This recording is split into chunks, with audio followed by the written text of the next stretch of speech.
Can the death of one man be worth 70,000 lives? In ancient Palestine, blood was spilled that the soil refused to accept, transforming the execution site into an unhealing wound in the world. While kings feasted, heaven prepared an answer that came with the thunder of hundreds of thousands of hooves and the gleam of avenging swords. Discover the story of Prophet Yahya, a child of prophetic miracle, whose end became the beginning of the greatest atonement in the history of ancient Jerusalem. Chapter 1. The Blood That Would Not Cool. In Palestine, upon the stone slabs of an ancient city, there existed a cursed place, a place where the earth refused to accept seeds, where grass would not grow, where even birds flew around the invisible boundary of death. And at the very center of this dead spot, like a living wound on the body of the earth, a drop of blood boiled. It did not dry. It did not darken. It boiled like water in a cauldron over flame, though there was no fire nearby. It bubbled and seethed, releasing steam that rose to the heavens in a thin red haze. The elders whispered that this was the blood of a righteous man, that this was the blood of one who was killed for truth, that the earth refused to accept it because the crime was so monstrous that even the soil rose up against injustice. People walked around this place lowering their eyes, feeling the weight of an invisible curse upon their shoulders. Years passed, decades, generations replaced one another, but the drop continued to boil. It became a silent witness, a reminder, an accusation burned into the very fabric of reality. No one dared to touch it. No one could wash it away or bury it. It existed in defiance of all laws of nature, as if the universe itself kept this account open. And when the day of reckoning finally came, when the new conqueror, Bukhtanasar, descended upon the descendants of Israel as divine retribution, 70,000 people were slaughtered on this very spot. 70,000 lives in exchange for one. Blood flowed in rivers, flooding the streets, seeping between stones, staining the walls of houses. And only then, only when the last of the 70,000 breathed his final breath, did the drop stop boiling. It absorbed into the earth, dragging with it the memory of a crime that could not be forgotten. But whose blood was this? Who was this man, one drop of whose blood cost 70,000 lives? What crime was committed against him that even the earth refused to remain silent? This is the story of a prophet who was killed not for heresy, not for blasphemy, not for treason. He was killed because he spoke the truth, because he was not afraid to stand between a king's lust and the will of the Almighty. His name was Yahya, son of Zachariah, and his death shook the foundations of creation. Chapter 2. Child of Impossibility. Zachariah was old, so old that his hands trembled when he lifted sacred scrolls, so old that his bones creaked with every bow in prayer. His beard had long since turned white, his hair transformed into silver threads, and his skin had become like parchment, ready to crumble at time's touch. He served in Bayt al-Muqaddas, the sacred temple, where the air was saturated with the scent of incense and the sounds of prayers echoing off ancient stone walls. But what tormented Zachariah most was not the aging of his body, but the emptiness in his home. He had no children, never had. His wife had also grown old, her womb long since ceased to be capable of giving life. In a culture where childlessness was considered a curse, where lineage and legacy meant everything, Zachariah bore this burden like a silent cross. Every day he saw fathers with sons, heard children's laughter in the temple courtyards, and each time his heart constricted with pain that was impossible to express in words. He prayed with the desperation of a man who knows he is asking for the impossible. Prayed in the silence of the mihrab, when no one saw the tears streaming down his wrinkled face. He asked not for wealth, not for power, not for longevity. He asked for an heir, for a son who would continue service to the Almighty when his own bones turned to dust. And one day when Zachariah stood in the mihrab, immersed in prayer so deep that the entire world around him ceased to exist, he heard a voice. Not a physical voice, but something greater. Something that penetrated directly into his soul, bypassing his ears. A voice that was impossible not to hear because it sounded simultaneously from everywhere and from within. Good tidings. He would have a son who would be named Yahya, a name no one had borne before, a unique name, as unique as the child himself would be. Zachariah did not believe. How could he believe? His wife had been barren all her life, and now had reached an age when even the thought of pregnancy seemed absurd. He himself was like a withered tree from which all the saps of life had long departed. He asked for a sign, proof that this was not a game of his tormented imagination, not the hallucination of an old man who had lost touch with reality. And the sign was given. For 3 days and 3 nights, Zachariah could not speak. His tongue was as if bound by invisible fetters. He could only make gestures, trying to explain to people what had happened, but words refused to leave his throat. 3 days of silence, during which a miracle began to form in his wife's womb. The pregnancy was impossible, but it happened. The belly of a woman who had long resigned herself to her fate began to round. People watched with amazement, whispering behind the couple's backs. Some said it was a sign of divine mercy. Others shook their heads, unable to believe their eyes. But the fact remained. In Zachariah's house, life was being born that should not have existed by all laws of nature. When the child was born, the sky over Palestine was so clear, it seemed as if the stars had descended lower than usual, wanting to look at the newborn. Yahya came into the world with a cry that echoed through the streets. This was not just an infant's wail, it was an announcement, a proclamation that the one who was awaited had come into the world. The one who was chosen, who was granted to elderly parents as living proof that for the Almighty, nothing is impossible. But no one then knew at what price this gift would come. Chapter 3. The Child Who Did Not Play. Yahya was not like other children, not at all. While his peers raced through dusty streets, chasing balls made of rags, while they climbed trees and stole dates from others' gardens, while they laughed and fought, leaving bruises and scrapes as honorable badges of childhood, Yahya sat in the shadow of temple columns and listened. Listened to old clergymen whose voices trembled with age and reverence. Listened to readings of sacred texts, absorbing every word like parched earth absorbs the first rain after drought. His eyes were strange, too serious for a child, too deep. When he looked at adults, it seemed that not a boy was looking, but someone ancient, someone who had seen more than he should have seen. The clergymen felt uncomfortable under that gaze, as if their souls became transparent and the boy could read their every sin, their every weakness. One day, children called him to play. They stood under the scorching sun, breathless and disheveled, their faces glowing with joy and anticipation of new fun. They extended their hands, inviting him to join their carefree world. But Yahya shook his head. His answer was simple and sobering. He was not created for games, not in the sense that his parents wouldn't allow it, not in the sense that he was too busy. He was not created for this. As if in his very nature was absent that spark of childlike carefreeness that makes children forget about time in the world, immersing themselves in the magic of play. Zachariah tried to understand his son, tried to find a way to return to him what should belong to every child by right of birth. He asked why Yahya behaved this way, why he wouldn't allow himself to simply be a boy, and his son's answer chilled the blood. People do not die only in old age. Death does not ask for age. It comes when it comes, and each day lived may be the last. Why waste time on empty amusements when it can be spent on service? These were not the thoughts of a child. These were the thoughts of a man who stood with one foot in the grave, or, conversely, saw beyond the horizon inaccessible to ordinary mortals.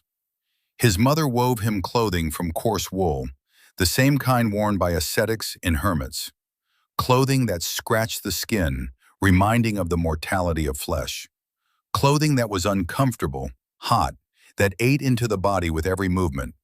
Yahya wore it with pride. For him, this was not punishment. This was liberation. Liberation from attachment to the material, to comfort, to that which distracts the soul from the essential. When sermons were delivered at gatherings about sin and punishment, about paradise and hell, about what awaits a person after death, Yahya listened with such intensity that his small body began to tremble. Words penetrated him, not through his ears, but as if through every pore of his skin, through every cell. They tore him apart from within, making his soul quiver with horror before the majesty of the Almighty and the insignificance of human sins.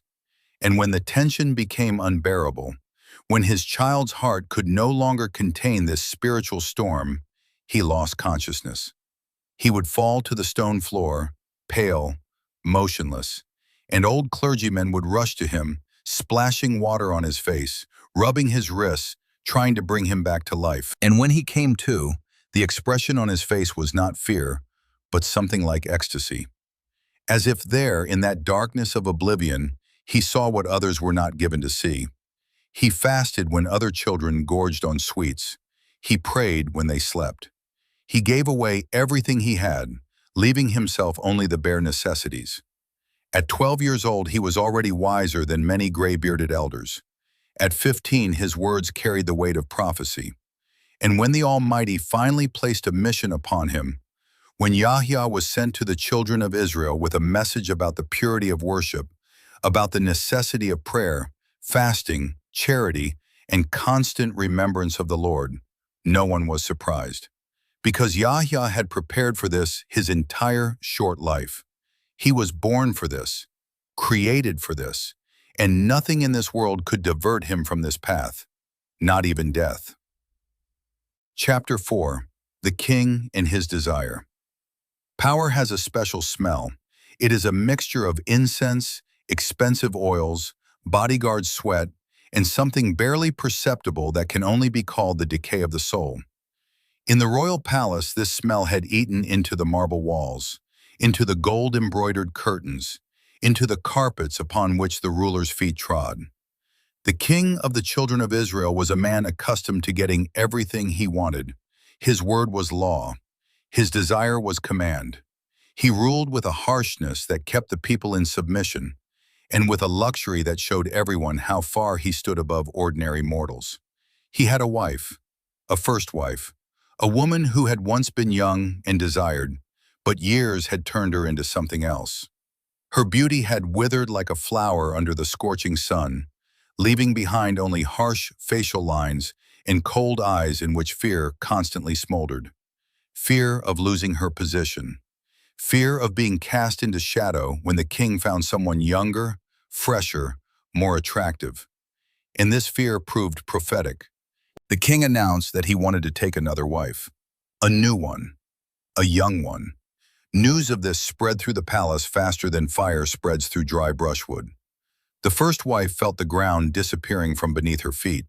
She knew what the appearance of a rival meant. It meant the end of her influence, the end of her power, the end of everything she had built over the years. A new wife would bear sons, and these sons would push her own children out of the line of succession. She would become a ghost in her own home, a living shadow that everyone would avoid, turning away with contempt or pity. But she had a daughter from a previous marriage, a girl who was blooming with precisely that youthful beauty the king so craved. Skin delicate as a rose petal, eyes in which innocence splashed, real or feigned, it didn't matter. Hair black as a raven's wing, cascading in waves down her back. She was perfection of youth, and in the first wife's head, a plan began to form. The plan was simple and monstrous simultaneously. She would offer the king her daughter instead of the unknown girl he was planning to take. Her own daughter. She would insist on this marriage with the persistence of the doomed, because this was the only way to preserve power. If the king married her daughter, she would remain at the center of events. She would be the mother of the new queen. She would control the situation through her daughter, like a puppeteer controls a marionette. The king hesitated, not because of moral considerations. In their culture, such marriages, though unusual, were not unthinkable. He hesitated because he felt that something wrong lurked here, something that violated not human law, but a higher law. And he made a decision that changed everything. He said he would ask Yahya's opinion. If the prophet permitted this marriage, he would marry his stepdaughter. If not, he would find another. This was a mistake, a fatal mistake, because Yahya knew no compromises. He knew no diplomacy. He did not know how to bend under the pressure of power or say what people wanted to hear. He spoke only truth, and truth was his only language. When the king came to the prophet and laid out his request, the air in the room thickened with tension.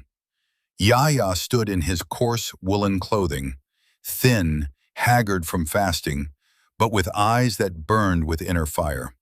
He listened silently, and his face expressed nothing, neither approval nor condemnation, only the calm of a man who had already seen the end of this story. When the king finished, silence reigned, silence in which only breathing could be heard and, somewhere far away, the cries of merchants in the bazaar. And then Yahya pronounced his verdict. One word, short, uncompromising, absolute. No, this marriage is forbidden. This marriage is against the will of the Almighty. This marriage cannot take place because it violates established boundaries of what is permissible. And if the king crosses this boundary, he will cross the line separating a ruler from a tyrant, a human from an animal obeying only its base desires. The king paled. His jaws clenched so tightly that muscles worked under his skin. No one told him no. No one dared stand between him and his desire. But he restrained himself, left silently, though in his eyes splashed a fury that promised a storm. And the first wife, when she learned of the refusal, understood that she had lost everything. And in her heart, already long poisoned by fear and malice, bloomed a flower of hatred. Hatred for the righteous man who destroyed her plans. Hatred that demanded blood. Chapter 5. The Copper Basin. The first wife did not scream. A scream would have been too simple, too human an expression of what was boiling inside her. She spoke quietly, almost in a whisper, but in that whisper was more poison than in the scream of 1,000 snakes. Her words oozed into the king's ears, drop by drop, slowly, methodically, turning his hesitation into certainty, his anger into determination, his weakness into cruelty. Yahya must die.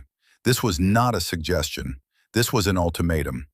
Either the prophet or her.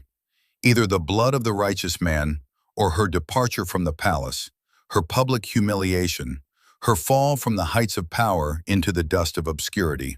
She was not asking, she was demanding. And in her eyes splashed such madness, such obsession, that the king understood. She was not bluffing. She would do what she promised. She would destroy his reputation. She would turn him into a laughingstock. She would use every grain of her influence to poison his reign. The king paced his chambers all night. His steps echoed hollowly off marble walls, resounding through empty corridors. He drank wine, but it brought no calm. It only burned his throat and clouded his mind, turning thoughts into a sticky mass in which it was impossible to find a way out. On one side was the prophet, a man whom the people revered, a man whose word carried the weight of divine revelation. The murder of such a man was not simply a crime, it was blasphemy. It was a declaration of war against heaven itself. But on the other side was his wife, her threats, her influence, her ability to turn his life into hell on earth. And the king was weak, too weak to choose what was right, too attached to his comfort, to his power, to the illusion of control that comes from the unconditional obedience of those around him. By dawn, he had made his decision. But even in making it, he tried to deceive fate. The sages of the children of Israel warned him. They came to the palace, old, respected men whose beards touched the ground, whose eyes had seen so much that eternity was frozen in them. They spoke of a sign. If even one drop of Yahya's blood fell to the earth, that earth would be cursed. Nothing would grow on it. The harvest would perish. Famine would come to Palestine, and people would die by the thousands, their bloated bellies and bulging eyes becoming a silent accusation against the murderer king. The king was frightened, not for Yahya, not for the righteous man he was about to kill. He was frightened for himself, for the consequences, for the fact that his reign would be remembered not as an era of prosperity, but as a time of hunger and death. And he devised a solution that, he thought, would deceive the prophecy. A copper basin, large, polished to a shine, so clean that the king's distorted face was reflected in it when he looked into it. A basin that would catch the blood. A basin that would not let a single drop fall to the ground. A basin that, the king thought, would save him from the curse. Servants brought the basin to the palace courtyard, set it on wide stones. The sun stood at its zenith, mercilessly blazing, turning the air into a thick, viscous substance that was difficult to breathe. Guards brought Yahya. He walked calmly, without resistance, without pleas for mercy. His face was serene, as if he were walking not to execution, but to meet an old friend. Not once did he ask why. Not once did he try to convince the king to change his decision. He knew the answer before the question was asked. He understood that his death had been predetermined from the moment he uttered his no. That there were no words that could change a heart that had already become stone. That his mission on this earth was complete, and now another mission was beginning. The mission of a martyr. The mission of one whose blood would become testimony against injustice. The executioner sharpened his knife. The sound of metal on stone cut through the silence, monotonous, hypnotic, like a death rattle. Yahya stood by the basin, gazing at the sky, and his lips moved soundlessly. He was praying, the last prayer of a man who knew that in a moment he would stand before the one to whom he had prayed all his life. The king watched from a window. He could not force himself to be present at the execution in person. Cowardice made him hide behind stone walls, observe from afar, as if this could lessen his guilt. The first wife stood beside him, and on her lips played a smile. A satisfied, triumphant, vile smile of a woman who got what she wanted. The knife flashed in the sun. One swing, quick, precise, professional, and the righteous man's blood began to flow into the copper basin, filling it, staining the shining surface dark red. Yahya's body shuddered one last time and went limp. The prophet was dead. But the basin could not hold everything. One drop, just one small drop, broke free from the edge, slid down the curved surface of the copper, and fell downward. Fell on stone. Absorbed into a crack between slabs, touched the earth, and the earth boiled. Chapter 6, 70,000. The drop did not cool. It did not absorb into the earth as it should have. It did not dry under the blazing Palestinian sun, which turned puddles to dust in a matter of hours. Instead, it began to boil, to bubble, to seethe, as if an invisible flame blazed above it, the heat of which came not from this world, but from the very essence of the injustice committed in this place. People came to look at this curse. They stood at a safe distance, afraid to approach, feeling how from the boiling blood emanated something more than just heat. It was an accusation, a living, pulsating, unceasing accusation that was impossible to wash away, bury, or forget. The earth around the drop blackened, grass withered, and even insects bypassed this place, obeying an instinct that warned them of death's presence. The king tried to live on, tried to pretend nothing had happened, but at night he woke in cold sweat, hearing in the silence the sound of boiling blood. This sound pursued him everywhere. In the throne room, in the bedroom, on the city streets. A quiet, barely audible bubbling that reminded him again and again, "You killed a righteous man." His wife, having gotten what she wanted, discovered that victory tasted like ash. Her daughter never became queen. The marriage did not take place. Yahya died, but his death brought nothing but a curse. Years passed, decades, generations replaced one another, but the drop continued to boil. It became part of the city, a grim landmark about which mothers told children as a warning. Do not kill the righteous. Do not stand between a man and his conscience. Do not think that power gives you the right to someone else's life. And then Bukhtanasar came, a new conqueror whose name meant storm. He came with an army that darkened the sun with dust from thousands of feet and hooves. He came as divine retribution, set upon the descendants of Israel for the sins of their ancestors. And when he entered Palestine, when his warriors began to kill, they killed precisely on that spot where the drop of Yahya's blood boiled. 70,000 people, 70,000 lives cut short by swords and spears, old men who could not flee, women who covered children with their own bodies, but this saved neither them nor the children. Men who tried to fight, but their courage shattered against the ruthless efficiency of the conqueror's army.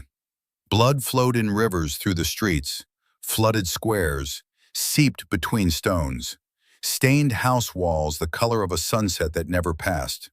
And only when the 70,000th person fell on this cursed place, only when his blood mixed with the blood of all the others, did the drop stop boiling. It absorbed into the earth quietly, without sound, leaving behind only a dark stain that would never disappear. The debt was paid, retribution was fulfilled, the account closed. But Yahya's story did not end there. His body was dismembered, torn apart as if they wanted to destroy the very memory of the righteous man. The torso was buried where he was killed. The head was sent to Sham, the shoulders and arms, which once performed ablution before prayer, to Beirut. The legs, which carried him to the temple from earliest childhood, to Sidon. They scattered the remains to different cities, thinking that distance would sever the connection, make the murder less real. Centuries passed, the world changed. Palestine saw the rise and fall of empires, saw how Christianity replaced Judaism in people's hearts, how Islam brought a new revelation. And when in Damascus, under Caliph Walid, son of Abd al-Malik, they were building a mosque, workers stumbled upon a walled-up cave. Inside was an iron chest, and in the chest, in darkness that had lasted for centuries, rested a head. The head of Yahya, son of Zachariah. Time had not touched it, not a single hair had fallen. The skin remained fresh, as if death had occurred yesterday, not hundreds of years ago. The face was calm, almost smiling, radiating an inner light that no darkness could extinguish. Caliph Walid took the head in his hands, stroked it, kissed it, and wept. He wept for the righteous man who was killed for truth, wept for a world where power is valued above conscience, wept for himself, for his own weakness, for how easily any ruler can become a murderer if he places his desire above the will of the Almighty. The head was placed in the Mosque of Damascus, where it remains to this day. People come there for ziyarat. They stand silently before the glass sarcophagus, gazing at the face of the prophet who was not afraid to say no to a king, who chose death instead of compromise, who proved that one drop of a righteous man's blood is worth more than all the kingdoms of the world. And his blood still cries from beneath the earth, reminding everyone who has ears, truth does not die, never.